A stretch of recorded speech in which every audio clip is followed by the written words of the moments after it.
When light of any kind shines through a dense medium, it appears larger, or rather gives a greater glare, at a given distance than when it is seen through a lighter medium. This is more remarkable when the medium holds aqueous particles or vapor in solution, as in a damp or foggy atmosphere. You can see this by standing within a few yards of a street lamp and noticing the size of the light. On going away to many times the distance, the light upon the atmosphere will appear considerably larger. This phenomenon may be noticed to a greater or lesser degree at all times, but when the air is moist and vapory, it is more intense. It is evident that at sunrise and at sunset the sun's light must shine through a greater length of atmospheric air than at midday, besides which the air near the earth is both more dense and holds more watery particles in solution than the higher strata through which the sun shines at noonday, and hence the light must be dilated or magnified as well as modified in color. So the sun, as it sets towards the horizon, from a viewer's perspective on earth, simultaneously gets bigger due to the reason given above, and smaller due to the law of perspective. The net result is what you see. Notice how the distant lights have a brighter and bigger glare even though they're further away.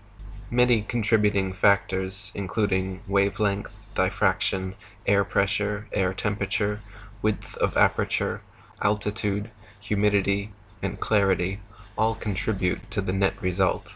The amount to which the sun and moon will be magnified, due to the above reasons, and shrink due to the law of perspective, will depend on all of the above.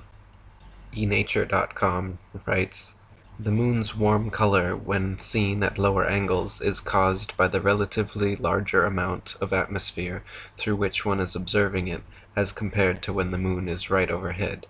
This additional atmosphere scatters the bluish component of the light of the moon, making the low-lying moon appear redder to the observer's eyes.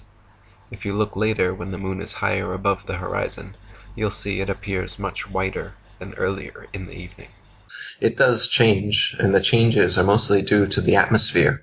So I can show you a picture of the sun setting in the desert where it's very dry, and you'll see the sun shrink and shrink into a tiny, tiny pinprick before it disappears into the horizon.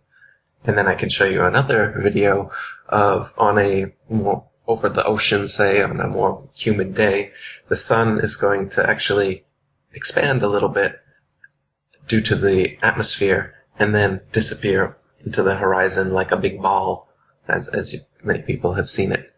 But either way that it disappears, whether it disappears into a pinprick before leaving the horizon or it expands and goes down the horizon, it's simply moving away from your perspective, as we talked about. It's not actually going down, just like a row of street lamps aren't getting shorter and shorter as they get farther and farther away from you. It's just an element of perspective.